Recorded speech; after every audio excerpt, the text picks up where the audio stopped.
Welcome to this screencast on the mechanics of breathing. So we're on the respiratory system at the moment and we're looking at mechanics of breathing. If we just look at kind of like the big picture and the overview of this, with regards to the respiratory system, we need to be able to know the changes that occur to breathing frequency, tidal volume and minute ventilation at rest and then during physical activity. And then we're going to come all the way up to this top part here, and what we need to know is the mechanics of breathing. We need to know the mechanics of breathing at rest and during exercise.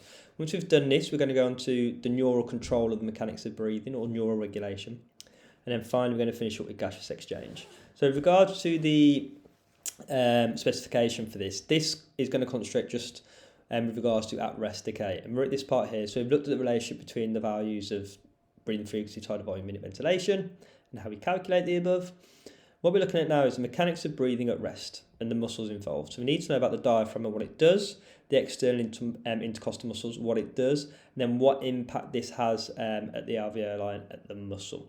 This here really will kind of link into gaseous exchange. In terms of, we need to know something called the thoracic cavity. Okay, this is why I'm showing this picture now. The thoracic cavity is simply kind of this area that you can see here. So it is the kind of the lungs, the ribs. Okay, it is this area here. This is known as the thoracic cavity, and it's thoracic because it's in line with our T-spine, our thoracic spine, our thoracic vertebrae, from thoracic 1 all the way down to thoracic 12 down here. Okay, and I want you to take a notice of this thing here. So the diaphragm. So the diaphragm is a muscle, and it's dome-shaped at rest, as you can see. Okay, and it contracts during breathing, along with the intercostal muscles. The intercostal muscles here, the ribs are also known as costal bones. Inter is like in between. So you can see the intercostal muscles are simply between the costal bones, the ribs, intercostal muscles. That's why they are there, what they are. We have internal intercostal muscles, which are on the inside, and we have external intercostal muscles, which are on the outside. So the outside portion, each side, are the external intercostal muscles, external exiting outside. On the inside, they're the internal inside. Okay, so internal intercostal muscles, external intercostal muscles. Let's go on to what we need to write down. So mechanics of breathing at rest should be your title. What we need to be aware of is the muscles involved. Then we need to know what these cause to the ribs. So what happens to the ribs because of these. So the cause, so the muscles, the effect they have on the ribs, the effect they have on the volume, the thoracic cavity volume, the effect they have on the pressure within there, thoracic cavity pressure, and then finally what actually happens to air. So we need to know this for inspiration, and we need to know it for expiration. But we're going to do one at a time. So first of all, an exam question may ask you to describe the mechanics of breathing during inspiration. So what we're going to go through now is what you write down. So first of all, we've got the diaphragm. So the diaphragm, it contracts and it flattens during inspiration. Inspiration when we're breathing in. Okay? So the diaphragm contracts and it flattens. The external intercostal muscles contract.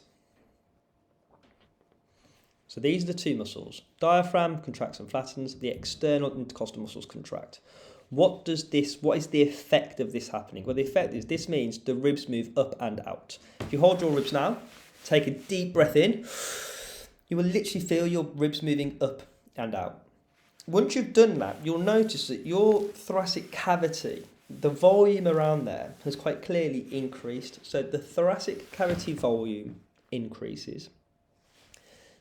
If the volume increases, the pressure within the thoracic cavity is going to be decreased. Okay, it's just the opposite.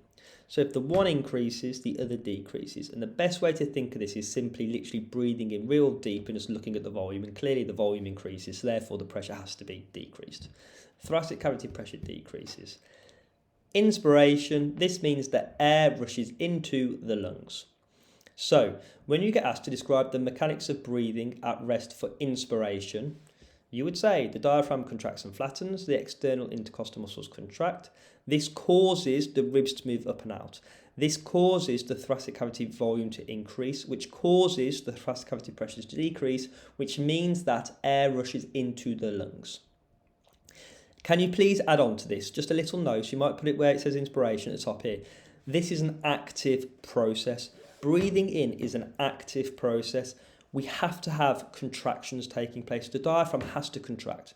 the intercostal muscles have to contract. Specifically, the external intercostal muscles have to contract. It is an active process at rest. Once we've taken a breath in, we clearly have to have a breath out. The breath out is air exiting, expiration. So expiration is the air exiting, it is us breathing out. This is a passive process. No muscles contract when we breathe out at rest. If you're sitting there right now, breathing, you cannot really hear yourself breathe out. There's no pressure within there. There's nothing taking place. It is passive. So, the diaphragm relaxes and moves back up into its dome shape. It's passive, nothing contracts. The external intercostal muscles relax. So what does this cause? Now, this causes the complete opposite of what happens at inspiration. So again, can you take a deep breath in now? We see the ribs move up and out, the volume increase, the pressure decrease, air rushes into the lungs. Now, holding your ribs, if you breathe out, you will see and feel that your ribs move down and in. If you now look at the volume around your thoracic cavity, it has decreased. It is much smaller. It is a smaller area. Now, I can physically see that my thoracic cavity is now decreased, the volume of it. Therefore, the thoracic cavity pressure increases, which forces air out of the lungs. That is the mechanics of breathing at rest during expiration. The diaphragm relaxes and it moves back up. The external intercostal muscles, they relax. Therefore, the ribs move down and in. This means the thoracic cavity volume decreases. The thoracic cavity pressure increases. Air rushes out of the lungs. That is the mechanics of breathing at rest. Thank you for listening.